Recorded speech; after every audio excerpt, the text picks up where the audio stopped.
சிவனை வழிபட்டா மங்களம் கிடைக்கும், சிவனை வழிபட்டா பயப்படுறாங்க, குடும்பம் ஆடி போயிரும் நினைக்கிறாங்க. அது தவறு.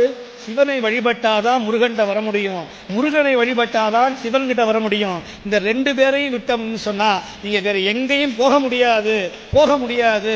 மற்றவன் காலில் விழுவதை விட சுவாமிக்கு 6 முகம் 12 கரம். அப்ப 6 முகமாக இருந்தால் அவனுக்கு 12 காலில் இருக்கணும்.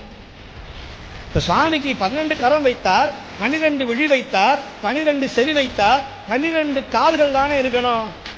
ஆனா 2 கால் தான். ஏன்னா நமக்கு 2 கைதான் இருக்கிறது. 12 காலை இருந்தா எந்த காலை பிடிக்கிறது? இந்த காலை பிடிக்கிறதா அந்த காலை பிடிக்கிறதான்னு பார்த்தா உனக்கு 2 கை இருக்கு, எனக்கு 2 கால் போதும், இதை மட்டும் பிடித்து விடு. அவர் சொன்னாரு, சூலாயுதம் பிடித்து யமதூதர் என்னை சூழ்ந்து கொண்டால் அந்த வேளையிலே நான் வேலாயுதா என்று கூப்பிடுவேன். இந்த வேளையிலே மாலான வள்ளி தெய்வ யானை